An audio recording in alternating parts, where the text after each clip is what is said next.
Assalamualaikum warahmatullahi wabarakatuh. Alhamdulillahilladzi nahmaduhu wa nasta'inuhu wa nastaghfiruh wa na'udzubillahi min syururi anfusina wa min sayyiati a'malina. Man yahdihillahu fala mudhillalah wa man yudhlil fala hadiyalah. Asyhadu an la ilaha illallah wa asyhadu anna Muhammadan abduhu wa rasuluh. Allahumma shalli ala sayyidina Muhammad wa ala ali sayyidina Muhammad. Majelis penyimak channel YouTube Umi yang dirahmati Allah Subhanahu wa taala. Pada kesempatan yang berbahagia ini, izinkan saya menyampaikan kultum yang berjudul Keutamaan Melaksanakan Iktikaf di Bulan Suci Ramadan. Dalam rangka menghidupkan malam Lailatul Qadar di 10 hari terakhir Ramadan, salah satu ibadah sunnah yang dianjurkan adalah iktikaf.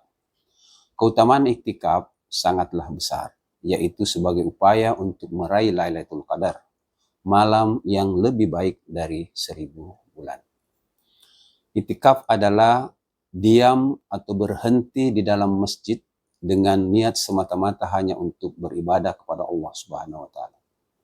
Dalam agama Islam, ibadah ini dapat dilakukan kapanpun dan hukumnya adalah sunnah. Umumnya dilaksanakan di masjid dan paling utama dikerjakan saat 10 malam terakhir Ramadan, sebagaimana yang diajarkan oleh Nabi Shallallahu Alaihi Wasallam. Majelis penonton YouTube Umi yang dirahmati Allah. Dalam sebuah hadis dari Ubay bin Ka'ab dan Aisyah, dikatakan bahwa dari Ubay bin Ka'ab dan Aisyah, Rasulullah Shallallahu Alaihi Wasallam beriktikaf pada 10 hari terakhir di bulan Ramadan hingga Allah menjemputnya atau wafat. Adapun keutamaan-keutamaan iktikaf yaitu pertama, menambah pahala. Karena kenapa? Diamnya seseorang di masjid adalah dapat dengan mengisi waktu untuk salat, tilawah, zikir, doa, serta bermunajat, bertadabbur, dan bertafakkur, serta mengkaji ilmu-ilmu agama. Bahkan dalam kondisi tidur pun, orang yang iktikaf di dalam masjid akan mendapatkan pahala besar yang tidak didapatkan dibanding orang yang tidur di rumahnya. Kedua, melaksanakan sunnah Rasul. Iktikaf merupakan salah satu ibadah yang sering dilakukan Rasulullah Shallallahu Alaihi Wasallam, terutama saat bulan Ramadan. Bahkan di Ramadan terakhir beliau sebelum wafat tetap beriktikaf selama 20 hari. Demikian pula istri dan para sahabat Nabi Shallallahu Alaihi Wasallam selalu beriktikaf selama 10 hari di hari terakhir Ramadan. Maka sangat mulia apabila kita menjalankan ibadah sunnah yang dianjurkan oleh Allah. Berikutnya adalah sebagai ajang introspeksi diri. Kita mengevaluasi diri karena merupakan salah satu hal yang sulit dilakukan oleh manusia terhadap dirinya sendiri. Sangat mudah apabila manusia mengevaluasi manusia lainnya. Tapi akan sangat sulit untuk mengevaluasi diri sendiri. Evaluasi diri adalah proses yang membawa kita untuk mencapai hikmah dan perbaikan diri. Tanpa adanya evaluasi diri tentu saja akan tersesat pada diri atau hawa nafsu pribadi. Iktikaf di bulan Ramadan ini dapat membantu untuk mengevaluasi diri kita karena kenapa? Kita berfokus pada diri sendiri serta menjauhkan diri dari sifat sombong dan menumbuhkan sifat rendah hati. Berikutnya adalah meningkatkan kehususan dan dalam beribadah. Kegiatan iktikaf di masjid itu dikelilingi orang-orang yang fokus juga dalam beribadah. Selama beriktikaf kita akan fokus menghadap Allah Subhanahu wa taala dengan khusyuk dan tumanina. Majelis penonton YouTube yang dirahmati Allah Subhanahu wa taala.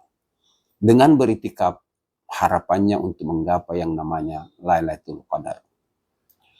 Lailatul Qadar atau Lailatul Qadar itu dalam bahasa Arab ya disebut dengan malam ketetapan. Adalah suatu malam yang terjadi pada bulan Ramadan yang dalam Al-Qur'an digambarkan sebagai malam yang lebih baik dari 1000 bulan. Jadi kalau lebih baik dari 1000 bulan diilustrasikan itu umur kita 83 tahun ya, karena 1000 bulan dibagi dengan 12 itu hasilnya 83 tahun umur kita. Oleh karena itu keistimewaan malam ini sangatlah penting bagi kita umat Islam di bulan suci Ramadan. Di dalam surah Al-Qadar di ayat 97 dalam Al-Quran, surah 97 dalam Al-Quran itu disampaikan, ya, sesungguhnya kami telah menurunkan Al-Quran pada Lailatul Qadar. Inna anzalnahu fi Lailatul Qadar, dan seterusnya, ya, yang artinya, tahukah kamu apakah Lailatul Qadar itu? Lailatul Qadar itu lebih baik dari 1000 bulan. Pada malam itu turun para malaikat dan ruh atau Jibril dengan izin Tuhannya untuk mengatur semua urusan. Sejahtera malam itu sampai terbit fajar. Lailatul Qadar adalah malam diturunkannya Al-Quran yang menjadi petunjuk bagi umat manusia. Hudan linnas. Dengan melakukan amalan-amalan di malam Lailatul Qadar, dapat kita peroleh pahala yang besar dan mendapatkan berbagai keberkahan dari Allah Subhanahu wa Ta'ala. Menurut Quraisy Shihab, dalam etimologi kata qadar sesuai dengan penggunanya dalam ayat-ayat Al-Quran dapat memiliki 3 arti. Pertama yaitu penetapan dan pengaturan, sehingga Lailatul Qadar itu bisa dipahami sebagai malam penetapan Allah bagi perjalanan hidup manusia.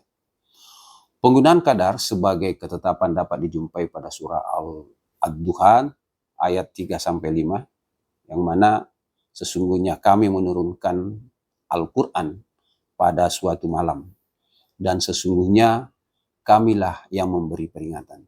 Pada malam itu dijelaskan semua urusan yang penuh hikmah, yaitu urusan yang besar di sisi kami. Yang kedua adalah kemuliaan. Malam tersebut adalah, atau malam Lailatul Qadar adalah malam mulia tiada bandingnya. Ia mulia karena terpilih sebagai malam turunnya Al-Quran. Penggunaan qadar yang merujuk pada kemuliaan itu dapat dijumpai juga dalam Al-Quran surah 6. Ya. Yang di situ di Al-Quran surah 6 berbicara tentang kaum musyrik. Mereka itu tidak memuliakan Allah dengan kemuliaan yang semestinya. Tatkala mereka berkata bahwa Allah tidak menurunkan sesuatu pun kepada masyarakat. Kemudian yang ketiga adalah dalam arti sempit. Malam tersebut adalah malam yang sempit karena banyaknya malaikat yang turun ke bumi seperti yang ditegaskan dalam Al-Quran surah Al-Qadar. Penggunaan qadar untuk membandingkan atau melambangkan kesempitan dapat dijumpai pada surah Ar-Ra'd ayat 26. Allah melaporkan atau Allah melapangkan rezeki yang dikehendaki dan mempersempit bagi yang dikehendakinya. Penonton YouTube yang dirahmati Allah Subhanahu wa Ta'ala. Lailatul Qadar dapat juga kita artikan sebagai malam pelimpahan keutamaan yang dijanjikan oleh Allah kepada umat Islam yang berkehendak untuk mendapatkan keutamaan. Pertanyaannya begini. Dengan apa yang dilakukan seseorang muslim agar dirinya mendapatkan atau bertemu dengan malam Lailatul Qadar? Rasulullah Shallallahu Alaihi Wasallam mengajarkan untuk membaca doa berikut. Doa yang biasa dilafazkan oleh Rasulullah yaitu Allahumma innaka afuun karim tuhibbul afwa fa'fu anni. Artinya, ya Allah, Engkau yang maha pengampun lagi maha pemurah. Engkaulah senang mengampuni hamba-hambamu. Karena itu, ampunilah dosa-dosaku. Pendapat yang mengatakan bahwa malam Lailatul Qadar pada malam 10 terakhir bulan Ramadan itu berdasarkan hadis dari Aisyah yang menyatakan Rasulullah Shallallahu Alaihi Wasallam beriktikaf di 10 hari terakhir bulan Ramadan, dan dia bersabda yang artinya carilah malam Lailatul Qadar atau di malam ganjil pada 10 terakhir bulan Ramadan. Hadis riwayat Bukhari. Penonton YouTube yang dimuliakan oleh Allah Subhanahu wa Ta'ala, apa yang sering diamalkan di dalam beriktikaf untuk mendapatkan ridha dari Allah Subhanahu wa Ta'ala agar berjumpa dengan Lailatul Qadar? Pertama adalah salat tahajud, membaca Al-Quran di masjid, kemudian berzikir dan berdoa, berinfak dan bersedekah, serta mengikuti kegiatan-kegiatan agama. Pertanyaan terakhir yang biasa muncul dalam kesempatan ini karena waktu yang membatasi kita. Jika ada pertanyaan, apakah itikaf hanya dilakukan di bulan suci Ramadan? Jawabannya, itikaf dapat dilakukan di luar bulan suci Ramadan. Meskipun itikaf lebih umum dilakukan selama bulan Ramadan, terutama di malam 10 hari terakhir. Namun, tidak ada larangan untuk melakukan itikaf di luar bulan suci Ramadan. Saya kira itu yang saya bisa sampaikan pada kesempatan ini. Wallahu a'lam bishawab. Assalamualaikum warahmatullahi wabarakatuh.